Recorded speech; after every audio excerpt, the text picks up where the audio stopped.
Beneath Ohio's quiet farmlands and forgotten rail lines, where fog curls over the rivers and time has blurred truth with tale, something ancient stirs. From the haunted halls of old asylums to creatures that slink through Appalachian woods, Ohio is not just a place. It is a crossroads of fear, history, and the unexplained. Today, we bring 12 terrifying legends back to life. Each one begins with a truth, a historical event, a name in a dusty record, a place you can still visit, and ends with something far more chilling. These stories weren't born in Hollywood. They grew from Ohio's soil, whispered around campfires and carried on the breath of late autumn winds. This is the side of Ohio they don't teach in school, the side where the past never stays buried and shadows walk alongside the living. And by the time we're through, you may just believe that something still walks these lands. Stay close. Something's coming. Legend 1. The Loveland Frogman. They say if you're near the Little Miami River after midnight, don't look too long at the water. Something might be looking back. In the sleepy town of Loveland, just northeast of Cincinnati, the legend began in 1955, though some say it dates back even further, to stories whispered by early settlers. A businessman, driving along a fog-covered road near the river, claimed he saw 3 figures crouched by the roadside. As his headlights cut through the mist, he realized these weren't men at all, but creatures, standing 4 feet tall, with leathery skin, webbed hands, and wide, unblinking eyes. Frog-like, but something more, something intelligent. He watched, frozen, as one of the beings lifted a rod, a metal wand, he said, and sparks shot from its tip. Then they vanished into the dark. Years passed, and the story might have faded like the fog that night, but it didn't. In 1972, a police officer on patrol reported a creature darting across the road. He described it the same way. Muscular legs like a frog, leathery skin, standing upright. He fired his weapon, but the creature escaped into the river. Days later, another officer corroborated the tale, this time seeing it crouched beneath a bridge before slipping into the water. Some say it's just a misidentified iguana or an escaped exotic pet. Skeptics dismiss it as local myth. Yet those who've seen the frogman don't speak with humor. They speak with unease. They recall the way it moved, not like an animal, but with a kind of purpose, as though it knew it was being watched. Today, the Loveland Frogman has become more than a legend. It's part of the town's identity. There are festivals, T-shirts, even a musical. But behind the laughter is a deeper fear, a sense that the river holds onto its secrets, that whatever appeared in 1955 and again in 72 might still be down there, just beneath the surface, waiting, watching, and, perhaps, not alone. Legend 2. The Ohio State Reformatory's Restless Dead. Its walls were meant to hold prisoners. Now they say the walls themselves refuse to let the dead go. In Mansfield, Ohio, stands a fortress of iron and stone, the Ohio State Reformatory. Built in 1886, its towering Gothic spires loom like a castle over the fields. It was meant to be a place of reform, but it became something else entirely. For nearly a century, the reformatory housed thousands of inmates, some broken, some brutal. Violence seeped into its bones. Solitary confinement drove men mad.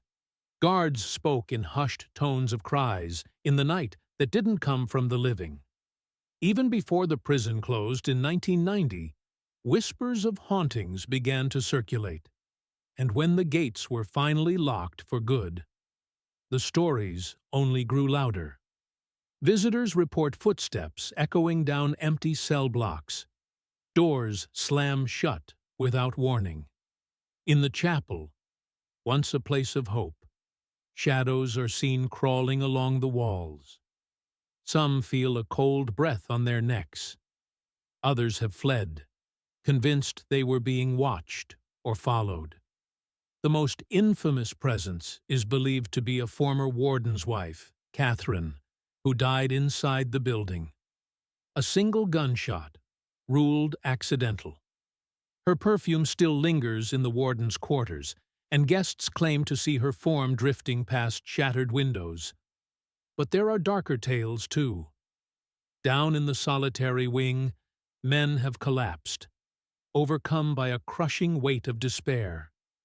Some say it's the energy of those who never left, who died screaming in the dark. Paranormal investigators have captured voices, groans, whispers, screams, echoing through the rusted halls. One recording captured a voice simply saying, "Help me." No one was there. Skeptics blame old plumbing, drafts, or suggest the power of suggestion. But those who walk the corridors say the fear is real.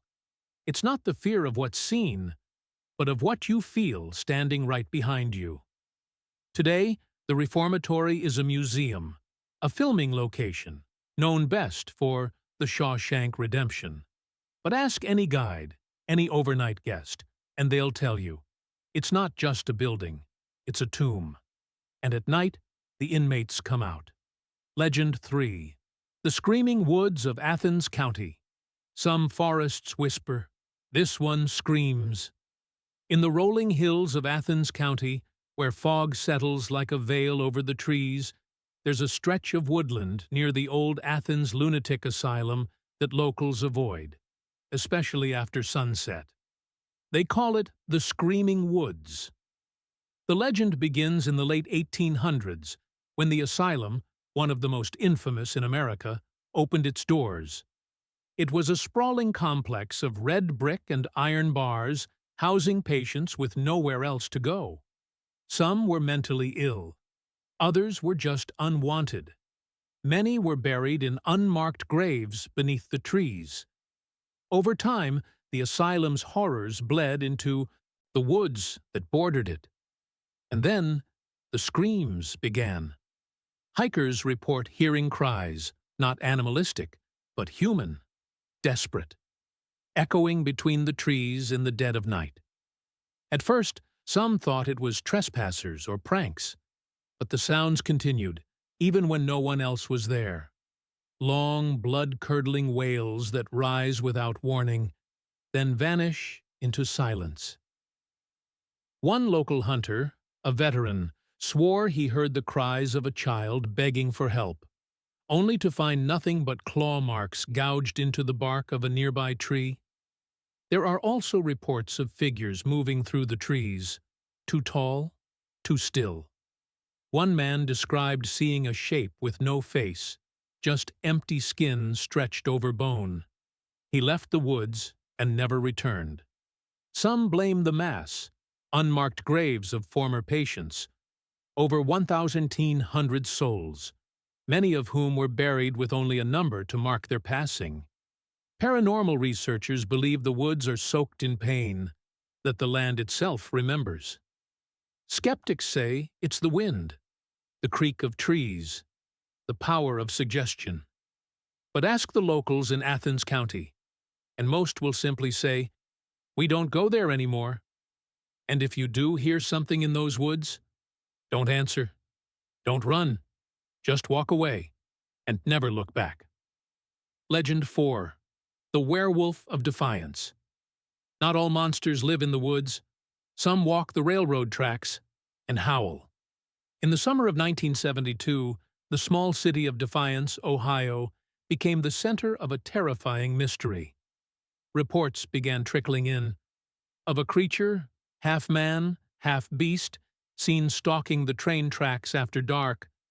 But this wasn't a blurry figure in the distance. This thing attacked. The first witness was a railroad worker. Just before dawn, as mist curled along the rails, he spotted a hulking figure near the tracks. It stood over 6 feet tall, covered in hair, with eyes that glowed like embers. It raised a clawed hand and swung a steel crowbar. He escaped, barely. Within days, 2 more men came forward. One said the beast snarled at him from the tree line. Another found deep claw marks gouged into a metal rail. The police took the reports seriously, launching a citywide investigation. But despite multiple sightings, some just blocks from people's homes, no suspect was ever found. No footprints, no fur, just fear. They called it the werewolf of defiance. To this day, no one knows what it was. Some believe it was a man in a costume, though no one ever found the suit. Others think it was a cryptid, something real and dangerous, hiding in plain sight. A few whisper that it was a spirit, the vengeful ghost of a wronged man returned in monstrous form. The attacks stopped as suddenly as they began, but the legend didn't. Today, the town remembers, sometimes nervously.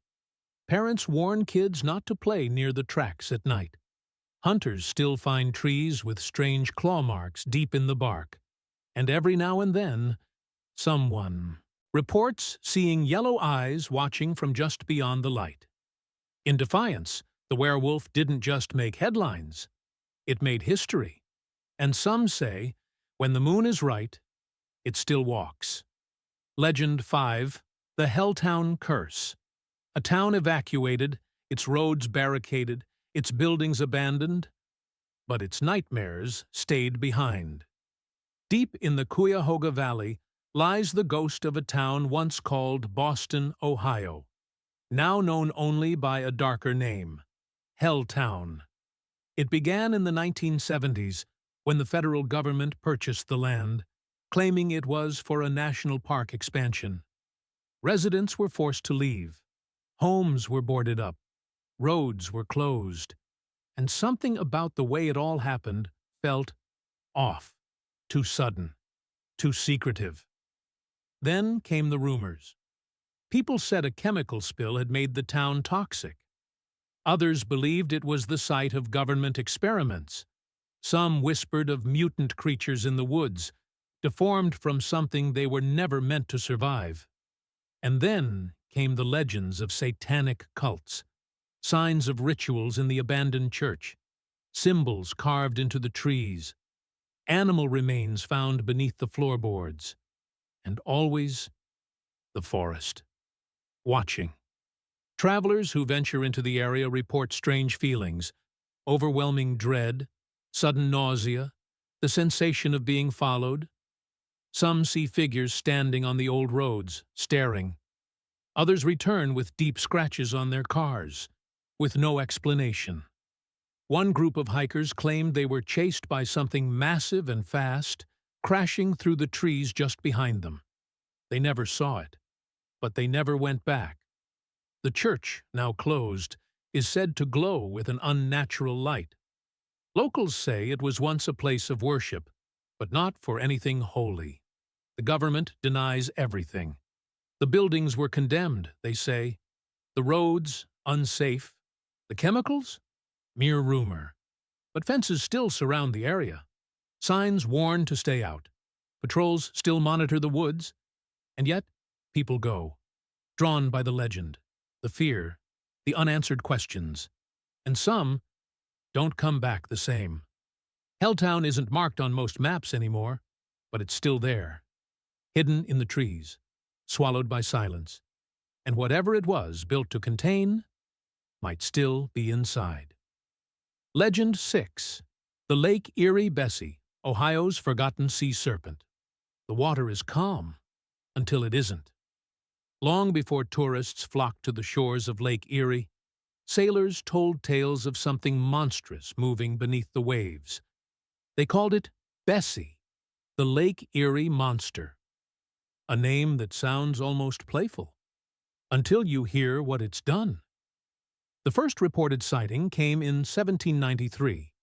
A schooner crew claimed they saw a creature 30 to 40 feet long, writhing just below the surface near Sandusky Bay. It had a long, serpent-like body, grayish skin like old leather, and a head shaped like a horse's. Then it dove, vanishing into the depths. In the 1800s, as lake trade expanded, more sightings followed. Fishermen spoke of nets torn apart, boats rocking violently in calm water, and a sudden cold silence before something massive moved below them. In 1892, two brothers claimed they came face to face with the beast near Toledo, close enough to see the scales on its back and the eel-like undulations of its movement. Then there's the 1990 sighting. A modern fisherman swore he saw a dark shape trailing his boat. When he turned, he saw a head rise from the water, eyes black as oil, staring. It disappeared with a hiss that made the hair on his arms stand up. Skeptics call Bessie a sturgeon, or a group of floating logs, anything but a lake monster. But ask anyone who's seen it, and they'll say the same thing. It wasn't a fish, and it wasn't natural. Today, Bessie is part of Lake Erie lore.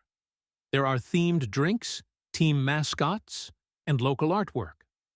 But beneath the surface of the fun is a persistent unease, a belief that something ancient still lives in the depths, something that has outlasted empires and engines. And if you're ever on the lake, alone, far from shore, and the waves go quiet, listen closely. You may not be the only thing floating on the water. Legend 7. The Melon Heads of Kirtland. If you hear twigs snapping in the woods, don't look down. Look eye level, just a little too low to be human. In the forests near Kirtland, Ohio, people still speak of strange figures. Short, fast, with oversized heads and glowing eyes. They call them melon heads, and their legend is one of the most unsettling in the state. It begins with a shadowy place called the Junction Asylum. According to the tale, in the mid-20th century, a doctor known only as Crow ran illegal experiments on orphaned children, warping their bodies, enlarging their craniums, and turning them into something barely human. Some say he was trying to enhance intelligence. Others believe it was punishment, an obsession with control that crossed every line. Eventually, the children turned on him. The story says they killed Crow and escaped into the woods, hiding in the darkness beyond civilization. But they didn't vanish. They adapted.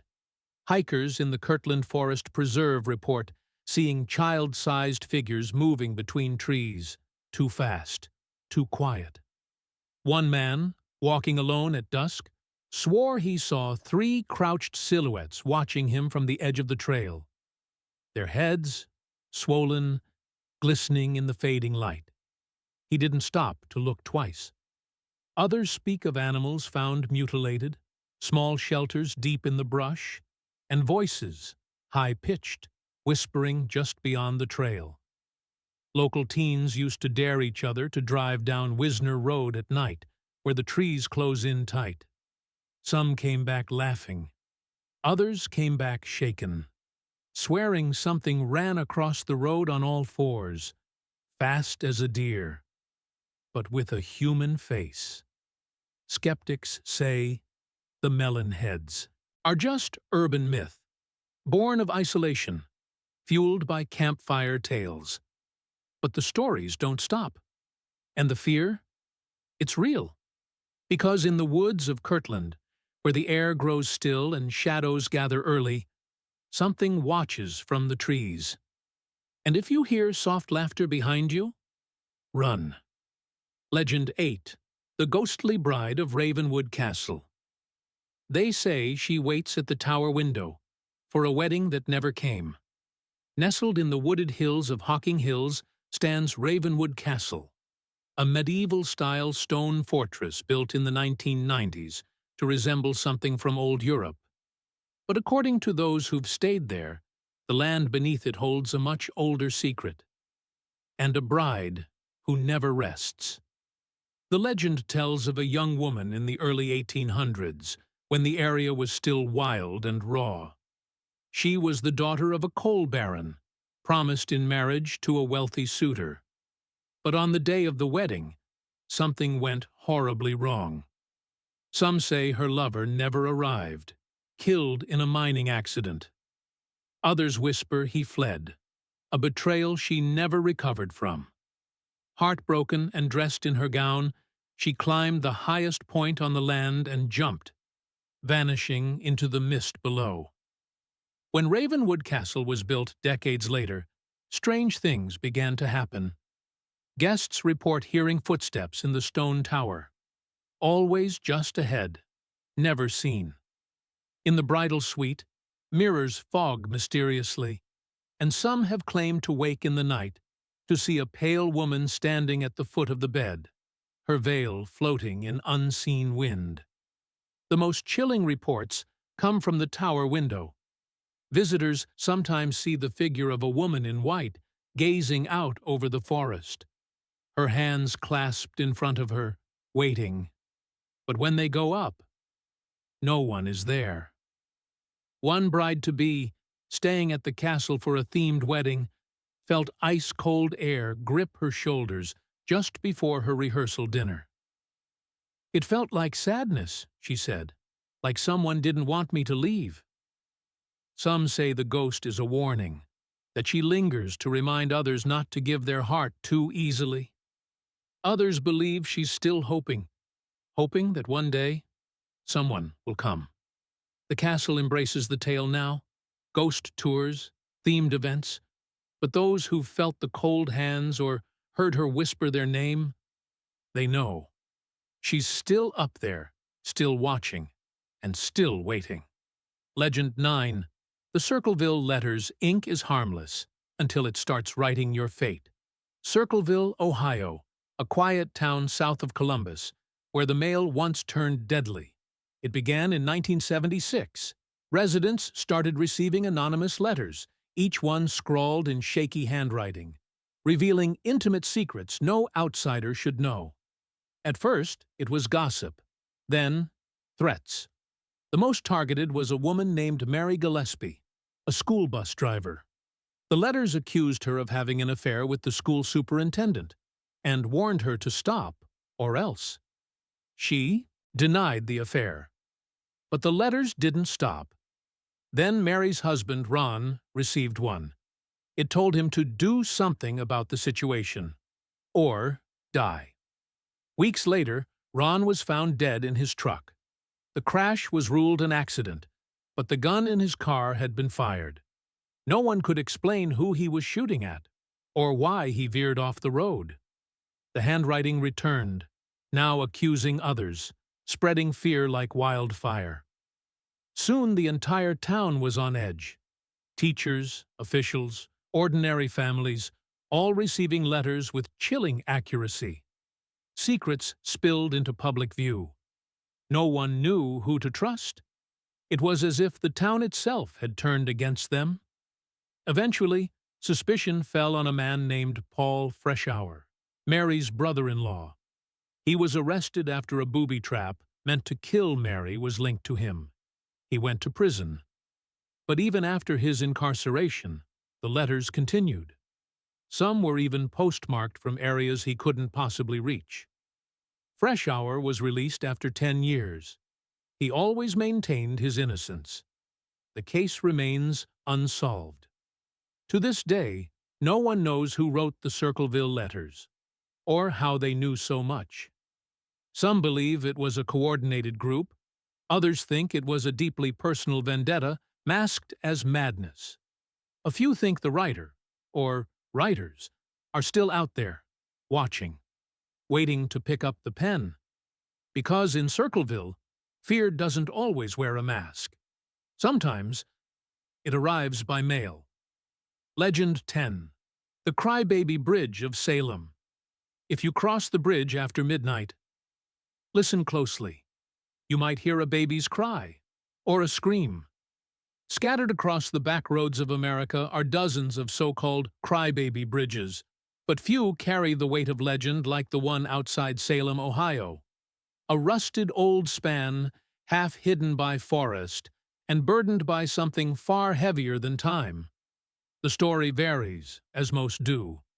Some say it was a desperate mother during the Great Depression, abandoned by her husband and unable to care for her child. Others speak of a tragic accident, a horse-drawn carriage overturned, a baby lost in the icy waters below. And in every version, the story ends the same way, with a mother's wail echoing through the night. Locals say if you stop your car on the bridge at midnight, turn off the engine, and wait, you'll hear it. First the creak of the wind, then the unmistakable sound of an infant crying. Some say it turns into a scream.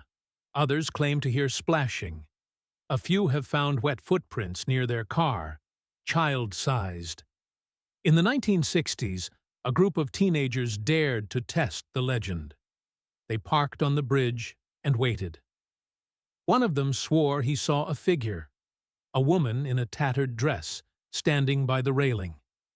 When they turned on the headlights, she vanished. Others have returned from the bridge shaken, claiming to feel hands on their back, the sound of weeping just behind their ear. One woman said she heard her own name, whispered from beneath the bridge. Skeptics say it's nothing more than wind, water, suggestion. But many who've gone to the bridge alone speak with quiet certainty. Something is there. Locals leave flowers by the edge. Some say it's out of respect. Others say it's to keep the spirit calm. Because if she thinks you took her child, she might just take you. Legend 11. The Westerville Ouija Incident. The board only answers questions, but in Westerville, it asked one back. In the early 1990s, in the quiet Columbus suburb of Westerville, Ohio, a group of teenagers gathered in a basement with a Ouija board. Just a game, they thought, something to pass the time on a cold October night. What happened next would become one of the region's most whispered-about paranormal tales. They began innocently. Simple questions, jokes, the usual laughter. But the board moved with startling precision. It answered things no one had spoken aloud. Then it spelled a name. Rachel. None of the teens knew a Rachel. Confused, they asked, "Who are you?" The planchette paused, and then spelled, "I am still here." The room went cold. They ended the session in panic.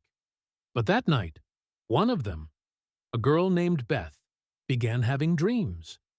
A voice calling her name. A woman's silhouette standing at the foot of her bed, face hidden in shadow. She woke one night to find the Ouija board placed on her pillow, though it had been left in the basement. Her door had been locked. Desperate, she returned to the board alone. The planchette moved instantly. "Why did you leave me?" A local historian later revealed that in the 1920s, a girl named Rachel had died on that very property. A young spiritualist, known for her fascination with the occult. Her death was ruled accidental, but rumors swirled. A seance gone wrong. A spirit that never left. Beth moved away within a year. The house was sold. But the board remained, locked in a basement cabinet, nailed shut by the next family. Today, that Westerville home still stands. Tenants say they sometimes hear scratching from below the floor, whispers in the hallway, lights that flicker only in the basement. And one girl, now grown, refuses to say the name Rachel. She simply says, "The board knew too much." It wasn't just answering, it was remembering. Legend 12. The Faceless Hitchhiker of Route 222. She waits by the roadside, silent, still, and staring with no eyes. Along Route 222, cutting through the rural stretches near Batavia, Ohio, drivers whisper of a figure that appears after midnight. Always alone. Always at the edge of the road. A woman in a long, outdated dress, her hands folded neatly, and her face disturbingly smooth. No eyes, no nose, no mouth, just skin. The first reports came in the 1950s. Truckers passing through in the dead of night who slammed their brakes after spotting a woman near the guardrail. She never waved, never moved. But when they passed, they'd see her reflection in their side mirror, sitting in the back seat. Some would stop and turn around, certain they imagined it. But there was never a sign of her, except for one detail: a faint handprint on the window, pressed from the inside. In 1988, a teenage couple claimed they picked her up, thinking she was a stranded motorist. They described her clothes as dusty, like they'd been buried. She said nothing. When the boy looked back after a few miles, she was gone. No door opened, no sound, just vanished. Paranormal investigators have combed the stretch of road. One found an old article about a fatal crash in 1927. A young woman thrown from a car and buried nearby. Her body was disfigured beyond recognition. No photo was ever printed, no face remembered. Locals believe she's searching, not for vengeance, but for identity. That without a face, without a name, she is cursed to walk the roadside forever. Today, drivers leave flowers at a makeshift cross near mile marker 18. Some say it's to honor the dead. Others believe it keeps the hitchhiker at peace. But still, sometimes she returns, appearing in headlights, always waiting, always watching, without eyes.